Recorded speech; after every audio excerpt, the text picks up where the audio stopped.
बाण चला देता रहे।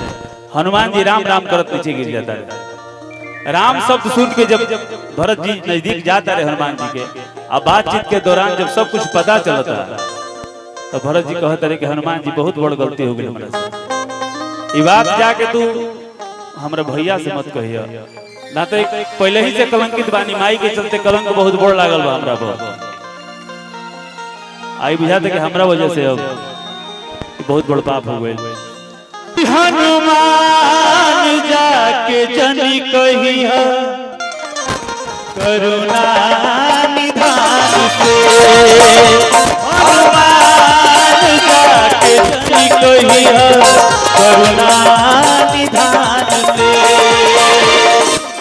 गलती जवन भइल, गलती जवन भइल हमरा नादान से, हनुमान जाके जनी कही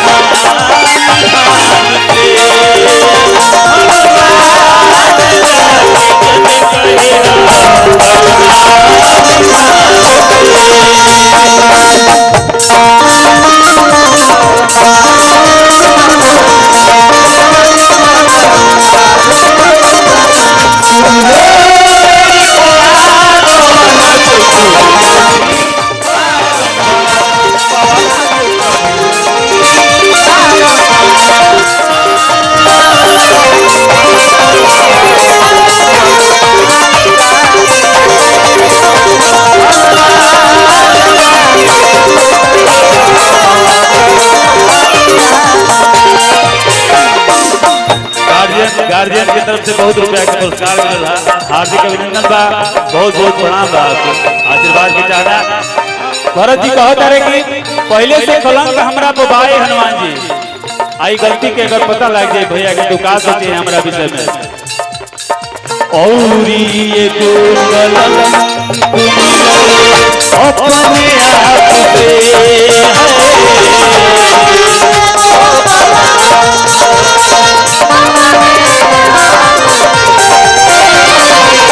होते फजीर भाई मरी हमारा पाप से,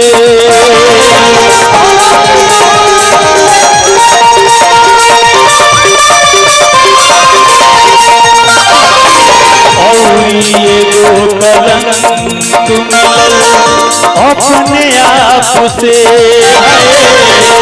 होते फजीर भाई मरी हमारे बाप से। भरत जी कले रहले कि हे हनुमान जी तू हमरा है बाण पर बैठल, हमें करे के चराई तो तू जल्दी पहुंच जाइबो।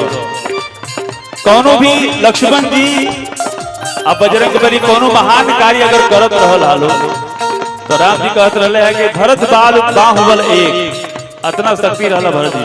कहत रहे कहत भेजित क्षण में, कहत भेजित क्षण में अपना हनुमान जाके करुणा निधान से, हनुमान जाके जनी कही करुणा निधान से।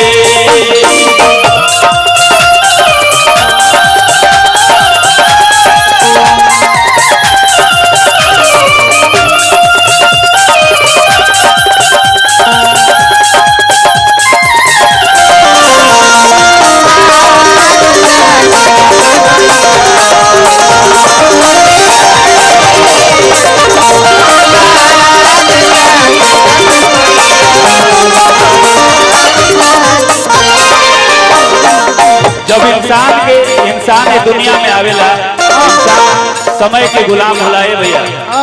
जब राम जी के राजगद्दी मिले के चाहे तो उनका परमास मिल गए, तो समय के जब राम जी के समय ना छोड़ल तो हमने के का औकात बा। भरत जी कहत रहे अतना दिवस लाचार की बात ही समैया के,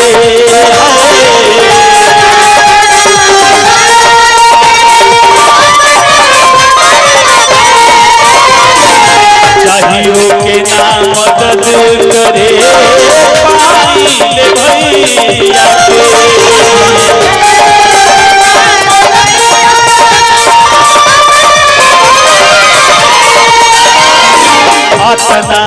लाचार की कहीं कमैया के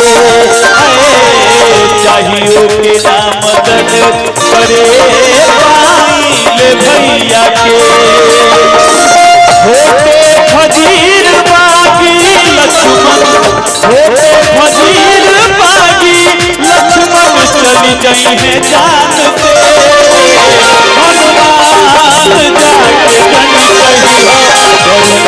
कहीं निधान से